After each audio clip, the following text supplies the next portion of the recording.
Northwest Ohio and Southeast Michigan are home to so many great people, places, and things. And we are working to show off as many of them as we can in our hometown spotlight. This week, we are in Put-in-Bay, Ohio, a picturesque destination with a little something for everyone, from campgrounds and wineries to museums and caves. And it's also where one local bed and breakfast is serving up relaxation and connection. One way to get there is by taking the Miller Ferry. Laura Sandlin joins us live from the ferry dock this morning to tell us what makes Put-in-Bay so special. Good morning, Laura.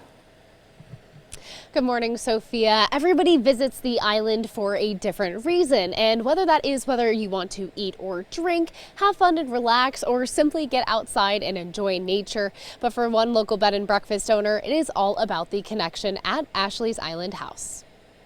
For many visitors, Put-in-Bay is not just a weekend getaway, but a place they return to every year. Among the floating boats, historic monuments, and golf carts, visitors and residents find relaxation and connection. For Dave Schafer, that connection first began 20 years ago after a friend urged him to visit for the first time. He says, "Dave, you need to come to Put-in-Bay." I says, "Why?" He said, "Dave, they're your kind of people. It's a fun place. They got great live music." After visiting, they urged him to stay at a local bed and breakfast. Ryan says, "Dave, you need to stay at Ashley's Island House. It's what you need to do." And I said, "Great." So then I stayed here 20 times in 5 years. Built in 1863 during the Civil War, the home initially operated as a boarding house before it was eventually converted into a bed and breakfast. And after 20 years as Ashley's, the owners were ready to sell. And I'm going, no way. I have no more nice places to stay. So I said, okay, I need to do something about this. So finally, me and Bob, the previous owner, we contacted and negotiated and got it done. And now 10 years later, here we are. The house features 13 different themed rooms, all with their own bathroom, gardens with fresh vegetables which are used in the hot breakfast served fresh every morning, and historic photographs on the walls depicting the island over the years. Dave says his goal was to make the island feel like people were coming home. And that home is exactly what Christine Makris found when she first came to the island 20 years ago, as newlywed with her husband. Oh, it's so relaxing. It's such an escape. There's, a lot of different reasons people come here, but we come here to, I want to say, have quiet time. The restaurants are wonderful. The air is cooler.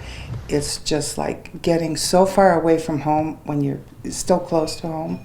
Now, after 2 decades, Dave's hospitality keeps them coming back to the themed rooms and the large wraparound porch, allowing them to create new memories with their grandchildren. This is our second time here. This year, maybe I'm already thinking about planning a third to come back this year. But for Dave, it's not about the number of reservations or the money guests spend. This is their release. They're getting away from their job. They're getting away from their kids sometimes. And they really pour things open to you, and it's really cool when you learn from their experiences. And to me, that's what it's about. It's not about the dollars and cents. Now, if you are interested in staying at Ashley's, you can go ahead and check them out on our website. Reporting live in Catawba, Laura Sandlin for WTOL 11. Obviously a very popular place to go. So yes. when you do go, it's easy to sort of get lost in everything. So it's nice to see one B&B really highlighted like that. I agree, and what I really like about this particular story is that he connected with that community so much that he is now part of it and owning one of those businesses out there. Super fantastic. Like a permanent vacation. There you go.